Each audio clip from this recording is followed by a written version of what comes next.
Enggak kayak mana?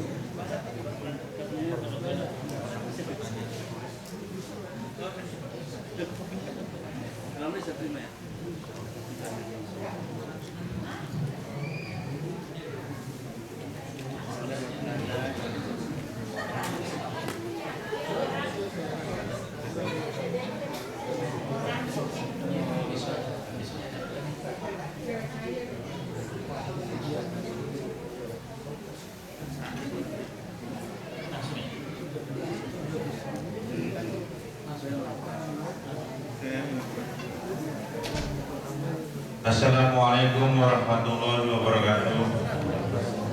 Bapak-bapak, ibu-ibu jemaah yang dimuliakan Allah Subhanahu wa taala, marilah kita mulai kembali sesi kedua mengenai Lailatul Qadar. Diharap kembali ke tempat duduknya masing-masing. Silakan. Assalamualaikum warahmatullahi wabarakatuh. Bismillah, alhamdulillah, wassalatu wassalamu ala rasulillah Muhammad ibn Abdillah wa ala alihi wa sahbihi wa man wala. La hawla wa la quwwata illa billah, amma ba'd. Bapak-bapak, ibu-ibu, ayyuhal ikhwah wal akhwat fillah rahimakumullah. Melanjutkan kajian kita tentang keutamaan Lailatul Qadar. Pada kesempatan malam hari ini, saya akan menegaskan kembali bahwa keutamaan malam Al-Qadar telah dikekalkan oleh Allah Subhanahu wa taala dalam Al-Qur'anul Karim, sehingga tak satu pun di antara hamba Allah yang beriman berhak meragukan adanya malam Al-Qadar.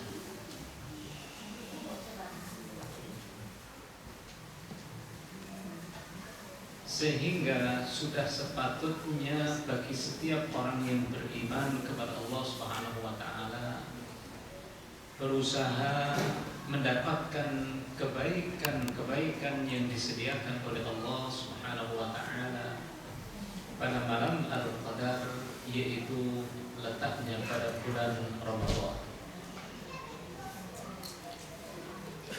Allah Subhanahu wa taala telah berfirman dalam surah Al-Qadar menjelaskan tentang sebab mengapa Allah Subhanahu wa taala mengutamakan malam Al-Qadar, sebagaimana Allah Subhanahu wa taala mengutamakan bulan Ramadan. Allah Subhanahu wa taala berfirman, Bismillahirrahmanirrahim, Inna anzalnahu fi lailatul qadar. Sesungguhnya kami, kata Allah, telah menurunkannya, yaitu Al-Quranul Karim, pada malam Al-Qadar. Apa arti Al-Qadar itu? Di sana banyak beberapa makna yang menunjukkan arti Al-Qadar. Antara lain, Al-Qadar itu artinya adalah keagungan. Apa? Keagungan. Sebagaimana firman Allah, wa ma qadarullaha haqqa qadrih. Qadar, wa ma qadarullaha haqqa qadrih, dan mereka, kata Allah, adalah orang-orang yang tidak mengagungkan Allah dengan sebenar-benar pengagungan. Haqqa qadrih.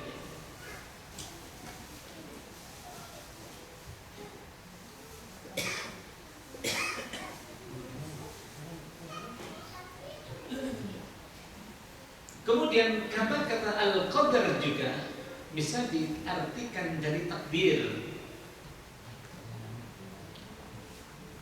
Takdir itu dari kadar. Allah Subhanahu wa taala memberikan apa-apa untuk kadar yang akan didapati oleh manusia. Kadar sebagaimana firman Allah Subhanahu wa taala, "Inna anzalnahu fi lailatin mubarakah, inna kunna mundirin." Sesungguhnya kami telah menurunkan Al-Qur'an pada malam yang diberkahi. Malam apa? Malam Al-Qadar. Jadi malam Al-Qadar adalah malam yang diberkahi. Fiha, di dalamnya, di dalam malam itu, yufraqu kullu amrin hakim. Yufraqu artinya adalah dirinci, yufassalu kullu amrin hakim, setiap perkara secara bijaksana Allah Subhanahu wa taala. Maksudnya pada malam Al-Qadar Allah Subhanahu wa taala telah merinci, telah menetapkan kadar rizki dan ajalnya manusia. Nasibnya manusia ditentukan oleh Allah Subhanahu wa taala pada malam Al-Qadar.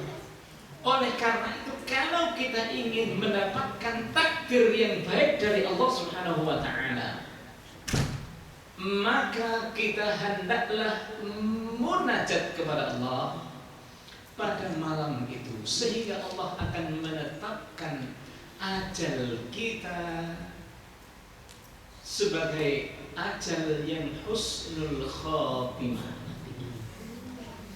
Kemudian rezeki yang diberikan oleh Allah Subhanahu wa taala sebagai rezeki yang kadarnya penuh barakah. Itu yang paling penting. Banyak sekali ini jumhurul ulama mengatakan bahwa yang dimaksud dengan fiha yufraqu kullu amrin hakim adalah takdir. Allah besok itu menetapkan takdir kita. Karena itu perbanyak kita doa kepada Allah Subhanahu wa taala berkaitan dengan urusan kehidupan dunia kita dan akhirat. Kalau bisa mulai saat ini kan, kita berdoa karena yang sudah seperti itu, lebih-lebih besok insyaallah. Setelah kita sholat, ya, kita baca doa, tidak harus dipimpin oleh ustaz, tidak harus dipimpin oleh imam. Kita berdoa sesuai dengan kehendak kita. Wa ma adraka ma lailatul qadar, tahukah kamu apa malam kemuliaan itu? Lailatul qadri khairun min alfi syahr. Yaitu malam al-qadar adalah satu malam itu lebih baik dari 1000 bulan. 1000 bulan. 1000 bulan. Dari ayat ini jelas bahwa kemuliaan malam Al-Qadar itu bukan karena malamnya itu. Dengan sendirinya malam itu mulia, tidak. Ada penyebabnya. Sebagaimana bulan Ramadan ini menjadi bulan yang mulia dan bulan yang agung, ada sebabnya.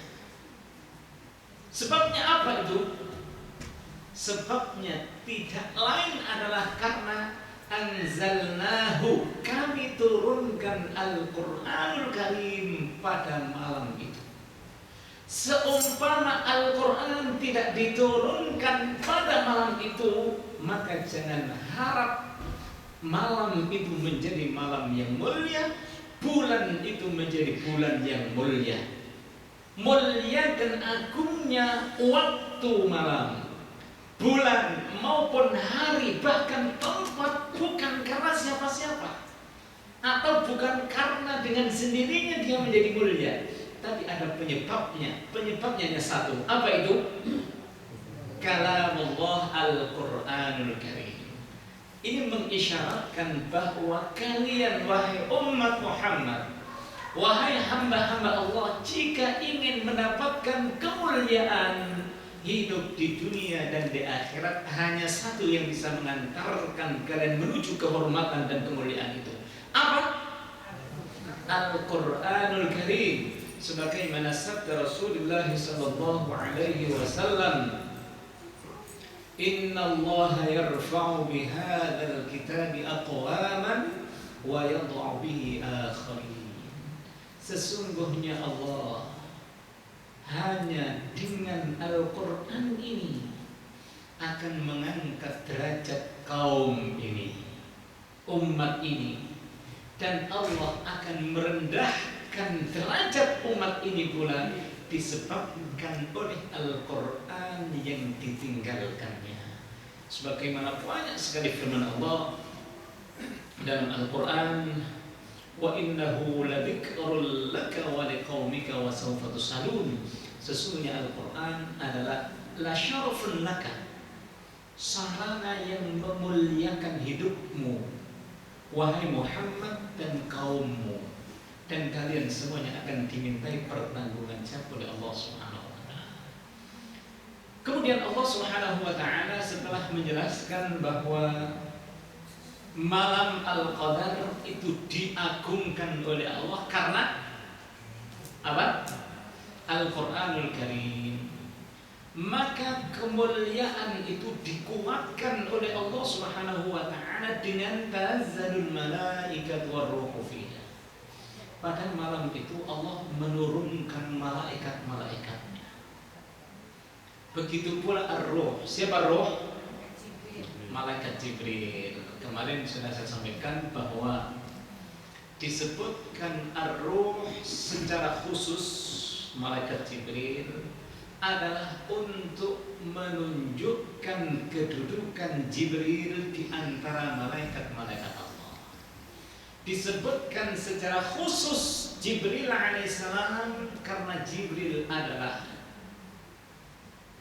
sayyidnya atau pimpinannya malaikat-malaikat Allah Subhanahu wa taala yang mengomandoi seluruh malaikat-malaikat untuk turun ke bumi ini dalam rangka menyalami dan mendoakan seluruh umat manusia yang mempersiapkan diri menerima Al-Quran yang telah diturunkan oleh Allah Subhanahu wa ta'ala. Sangat beruntunglah kita, ya kan? Ketika Allah Subhanahu wa ta'ala menurunkan rahmatnya, menurunkan Al-Quranul Karim, sedangkan kita dalam keadaan tersadar dan terjaga, ya kan? Sungguh beruntunglah kita yang beramal soleh pada malam itu, karena malaikat-malaikat Allah sedang diturunkan oleh Allah Subhanahu wa ta'ala. Berapa jumlah malaikat yang diturunkan oleh Allah pada malam Al-Qadar? Lebih banyak, akthar min adadil hasafil ard, ya. Lebih banyak dari jumlah kerikil-kerikil yang ada di bumi. Luar biasa. Oleh karena itu sayang sekali kalau kita tidak mendapatkan kebaikan. Ini pun juga sebagai isyarat dari Allah Subhanahu wa ta'ala bahwa tidak ada satupun kebaikan yang dilakukan oleh seseorang kecuali Allah Subhanahu wa ta'ala menurunkan malaikat-malaikatnya duduk bersama dengan mereka. Dan malaikat itu diturunkan tidak hanya tidak untuk kumpul dengan siapa? Orang-orang yang tidurnya ngorok atau tidak tahu bahwa hari itu adalah hari Lailatul Qadar, malam Al-Qadar, atau bersenang-senang melakukan kemaksiatan, tidak kumpul bersama mereka. Tapi mereka diturunkan oleh Allah adalah dalam rangka ingin mengiringi zikir kita, munajat kita kepada Allah Subhanahu wa ta'ala. Sebagaimana banyak sekali firman-firman Allah, antara lain innal ladzina qalu rabbuna Allah tsumma istaqamu tatanazzalu 'alaihimul malaikah. Sesungguhnya orang-orang yang mengatakan Allahu Rabbuna, artinya dia selalu mengingat Allah. Tsumma istaqamu, kemudian mereka istiqamah, continue dalam mengatakan Allah Rabbuna, maka Allah tatanazzalu 'alaihimul malaikah, menurunkan malaikat-malaikatnya untuk menyertai hidup kita. Allah takhafu, janganlah kalian takut. Ini misi yang dibawa oleh malaikat untuk ngedem-ngedem hati kita. La takhafu, janganlah kalian takut, wala tahzanu, dan jangan pula bersedih hati, wa absyiru bil jannah, dan bergembiralah dengan surga allati kuntum tu'adun, yang kalian dijanjikan oleh Allah untuk menempati sebagai tempat sebaik-baik tempat kembali kalian pada hari kiamat nanti. Kemudian banyak lagi seperti hadis Rasulullah sallallahu alaihi wasallam, "Ma min qaumin yatluna kitab Allah wa yatadarrasuna fi baitin min buyutillah," ya kan? Tidak ada satu kaum yang berkumpul di satu majlis masjid Allah Subhanahu wa taala untuk yatluna kitab Allah, membaca Al-Qur'an, wa yatadarrasuna fihi, dan mereka membaca Al-Qur'an, mengkajinya, illa hafathumul malaikah, kecuali Allah menurunkan malaikat-malaikat untuk apa? Mengelilingi kita. Dan sering sekali sudah saya sampaikan, intinya rahmat Allah Subhanahu wa taala, kebaikan-kebaikan yang disediakan oleh Allah untuk kita, itu tandanya Allah selalu menghadirkan siapa? Malaikat-malaikatnya. Kalau kita dihadiri oleh malaikat-malaikat, tentunya sangat berbanggalah kita, ya. Karena malaikat yang diturunkan oleh Allah Subhanahu wa taala kepada kita bukan untuk mencabut nyawa kita. Jangan takut, ya. Tapi untuk mengelilingi kita, menenangkan hati kita, menyejukkan hati kita, sehingga kita luar biasa mau dibawa kemana oleh Allah Subhanahu wa taala, mau ditetapkan untuk apa saja, pasti kita akan siap menerimanya, karena ridha Allah Subhanahu wa taala yang selalu dilimpahkan kepada kita. Bi'izni rabbihim, mereka turun itu dengan izin Allah Subhanahu wa taala. Min kulli amr, dari segala perkara. Salamun hiya, ini bacanya Ibnu Abbas menyambung, min kulli amrin salamun hiya, artinya dari segala perkara urusan orang-orang yang hidup atau melakukan kegiatan untuk beribadah kepada Allah Subhanahu wa taala pada malam hari itu, salamun, dia akan mendapatkan salam, keselamatan. Di sana banyak tafsir, antara lain salamun hiya hatta matla'il fajr, artinya adalah di mana Allah Subhanahu wa taala menyelamatkan kita semuanya dari kejahatan syaitan. Artinya syaitan tidak akan mampu menggoda, menjerumuskan kita ke dalam lembah kejahatan dan kemaksiatan. Itu tandanya, ya. Kalau ada orang sudah merasa mendapati Lailatul Qadar, tapi kok masih mojok bersama siapa? Mojok anak muda dulu di kita itu malam Lailatul Qadar tapi pacaran. Di kita ada masih gitu. Malam Lailatul Qadar tapi mojok. Malam-malam mojok. Kita cari Lailatul Qadar, nyari apanya nih? Dia tidak malah mengundang malaikat, malah mengundang setan. Itu tidak salam gitu, ya.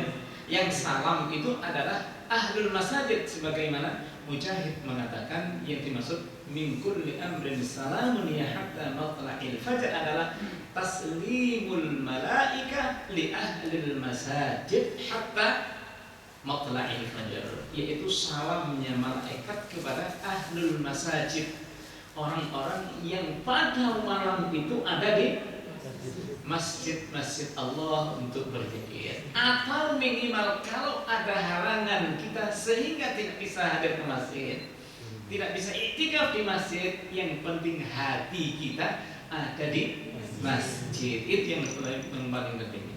Dan mudah-mudahan kita termasuk orang-orang yang mendapatkan kesempatan dari Allah Subhanahu wa taala untuk mendapatkan kebaikan malam Al-Qadar biidznillah taala. Mohon maaf yang sebesar-besarnya. Barangkali kalau ada waktu bisa disebutkan dengan tanya jawab. Ada yang mau bertanya? Dipersilakan.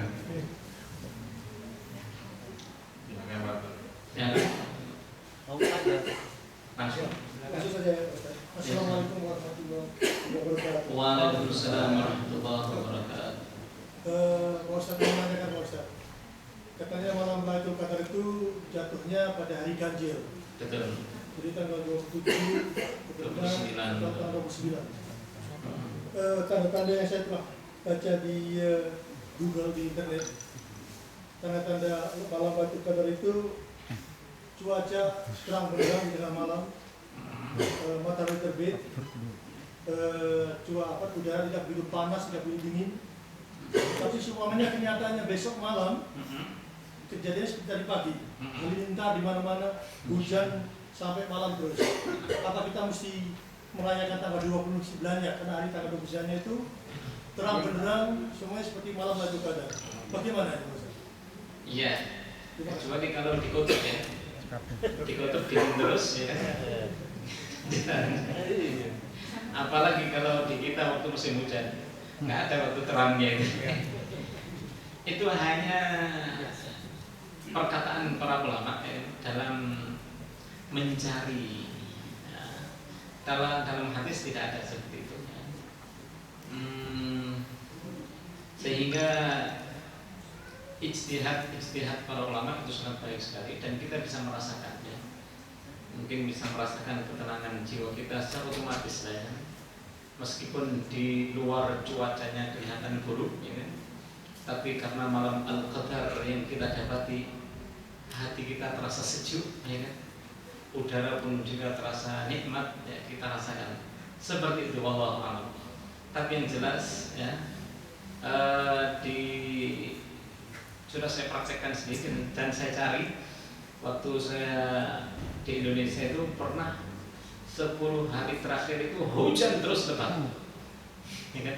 Hujan lebat terus, tidak pernah berhenti dari hujan dan seterusnya. Jadi yang penting cuaca itu bukan pengaruh untuk menghalang-halangi turunnya malam Al-Qadar.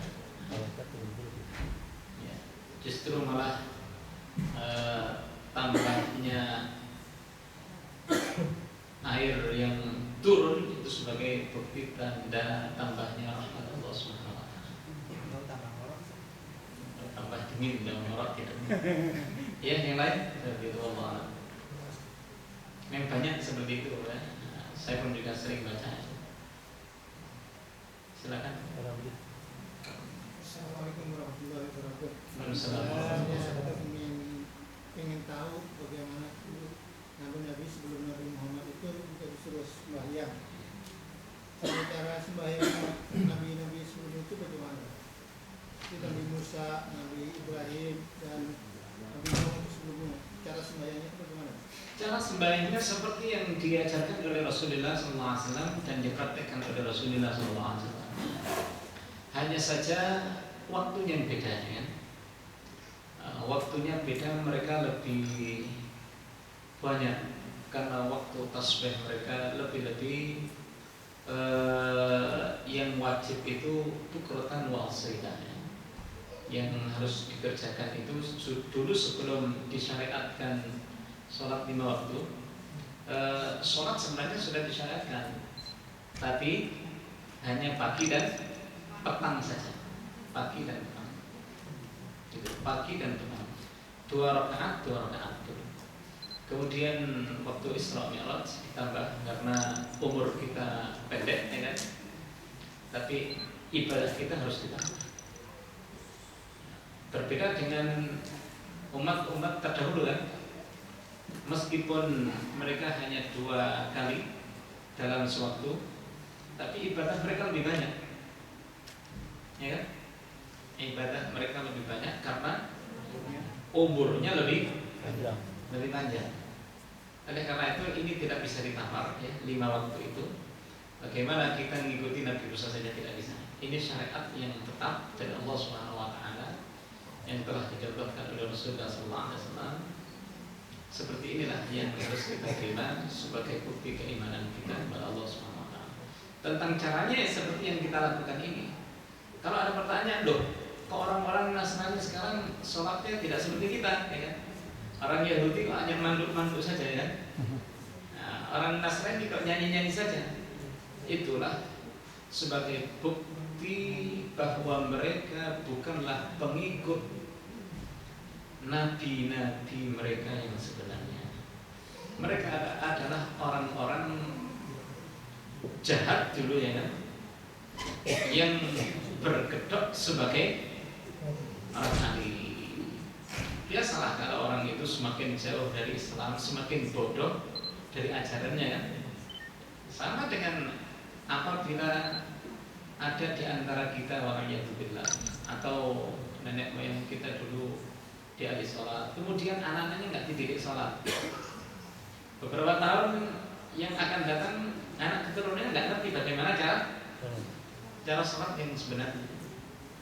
Akhirnya ditebak-tebak saja sholat itu yang penting iling, ya kan?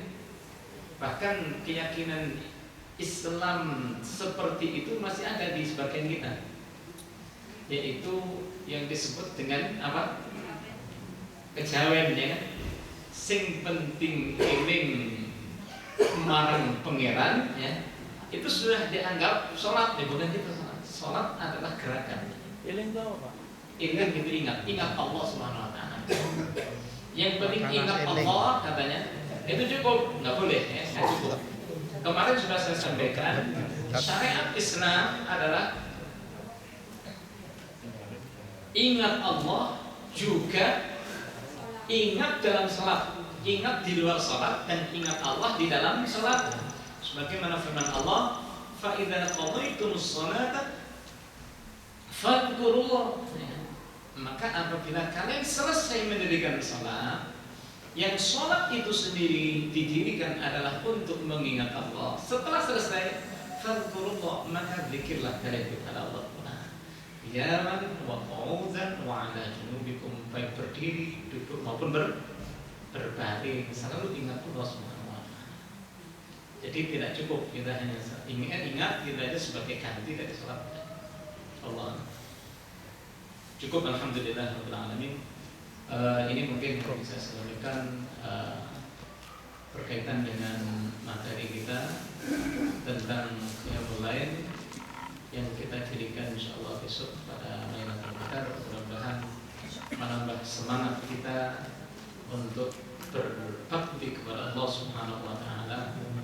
Berbakti dalam arti tidak hanya salat ya. Kalau kita mau sedekah juga akan dilipat gandakan oleh Allah Subhanahu wa taala. Seperti kita bersedekah berapa kadarnya? Banyak berapa? 1000 bulan. Mau zakat besok pun juga bagus sekali ya. Mau sedekah besok pun juga bagus sekali, dilipat gandakan oleh Allah Subhanahu wa taala. Berbuat apa saja lah ya. Yang baik, kebaikan itu akan dilipat gandakan oleh Allah Subhanahu wa taala. Kurang lebih minta maaf. Assalamualaikum warahmatullahi wabarakatuh.